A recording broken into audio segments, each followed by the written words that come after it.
Olá pessoal, nesse vídeo nós vamos falar um pouquinho sobre o conceito de velocidade instantânea. Eu espero que vocês gostem. Então, em determinadas situações, a velocidade média é tudo o que precisamos saber sobre o movimento de uma partícula. Por exemplo, uma corrida em pista reta é, na verdade, uma competição para determinar quem teve a maior velocidade média. O prêmio é concedido ao competidor que percorreu o deslocamento da linha de partida até a linha de chegada no menor tempo. Por sua vez, a velocidade média de uma partícula durante o intervalo de tempo não nos diz com que rapidez e em que direção a partícula estava se movendo em um determinado instante do intervalo. Por isso, para descrever o movimento com mais detalhes, precisamos definir a velocidade em qualquer instante ou ponto específico do movimento. Essa velocidade é conhecida como velocidade instantânea.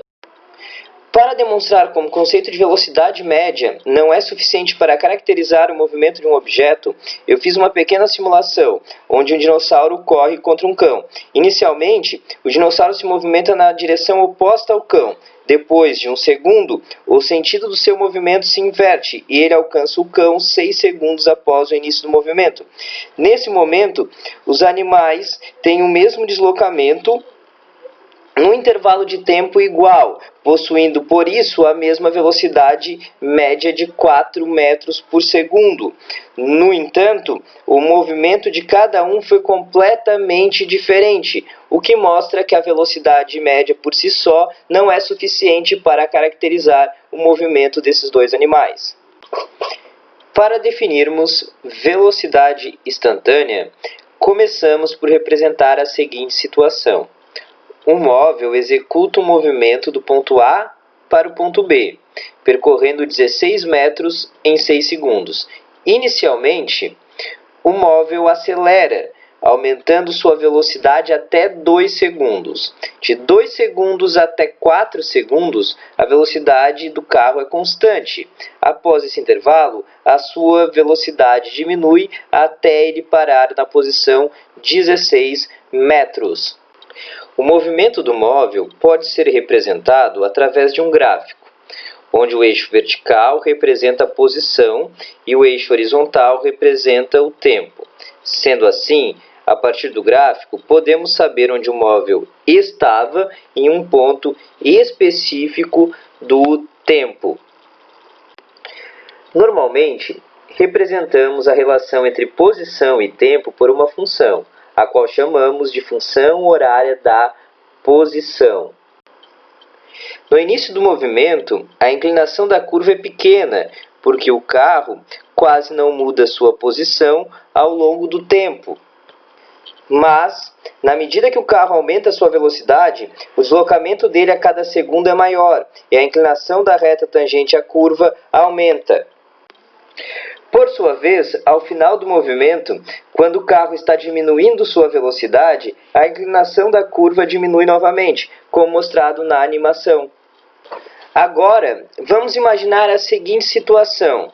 E se quiséssemos traçar o gráfico da velocidade do carro em metros por segundo como função do tempo, provavelmente o gráfico teria o aspecto da curva em vermelho. Inicialmente, a velocidade do carro aumenta até sua velocidade atingir um valor máximo. Então, ele permanece nessa velocidade por alguns segundos, até que sua velocidade começa a diminuir até ele parar 10 segundos após o início do movimento. Sabemos que as curvas da posição e velocidade estão relacionadas, porque se modificamos a função de posição, a função de velocidade também se modifica. E, obviamente, a modificação dessas curvas significa que o movimento representado é completamente diferente. Então, como podemos conhecer a velocidade de um móvel em um dado instante? Quando falamos em velocidade instantânea, essa expressão parece não fazer muito sentido, porque se eu perguntar a alguém qual a velocidade de um móvel em determinado instante, apresentando à pessoa apenas os dados de posição e tempo no instante abordado, certamente ela não será capaz de responder. pois, para determinar a velocidade, precisamos de pelo menos dois momentos distintos para comparar. Neste caso, podemos calcular a variação da posição e dividi-la pela variação do tempo. Essa é justamente a definição de velocidade, o deslocamento do móvel dividido por determinado intervalo de tempo. Então, como podemos olhar para uma função de velocidade que comporta apenas um valor de tempo? Vocês não acham estranho? Porque queremos associar para cada instante de tempo um valor de velocidade. No entanto, para definirmos velocidade, precisamos de dois instantes de tempo. A solução desse paradoxo foi realizada pelos fundadores do cálculo. Começamos por analisar novamente o movimento de um móvel. Vamos supor que queremos descobrir a velocidade quando o tempo é igual a 4 segundos. Podemos calcular o valor da velocidade média para pontos cada vez mais próximos desse valor, diminuindo progressivamente o valor da variação do tempo ΔT. Iniciamos com ΔT igual a 1 segundo.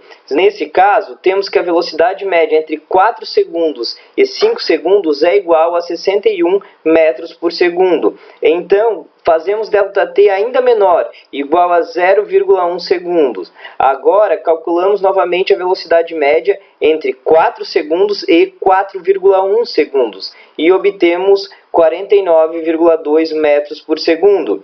Podemos diminuir ainda mais ΔT. Cada vez que fazemos isso, mais nos aproximamos do valor da velocidade do móvel em t igual a 4 segundos. Chegamos à velocidade instantânea dele nesse tempo quando calculamos o valor da velocidade no intervalo de tempo tão pequeno que dizemos que ele tende a zero.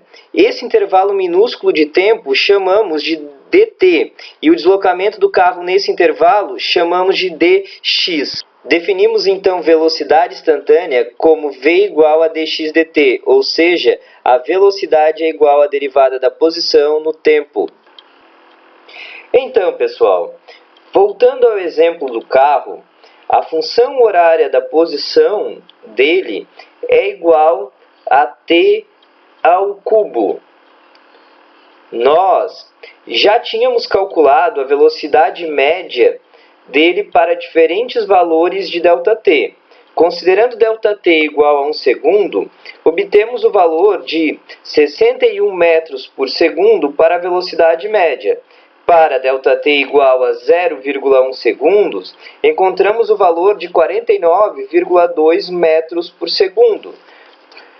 Fazendo ΔT ainda menor, igual a 0,01 segundos, obtemos para a velocidade média o valor de 48,1 metros por segundo. Podemos fazer ΔT ainda menor, igual a 0,001 segundo. Fazendo isso, o valor calculado para a velocidade média é de 48,01 segundo. Nitidamente, quando nos aproximamos do limite, quando ΔT tende a zero, a velocidade do móvel tende a 48 metros por segundo.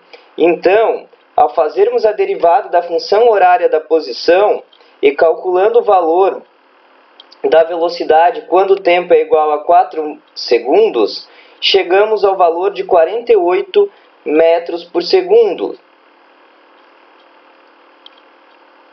Na animação, então, podemos observar os gráficos da posição e velocidade do móvel em função do tempo. Espero que vocês tenham gostado do vídeo e muito obrigado pela atenção.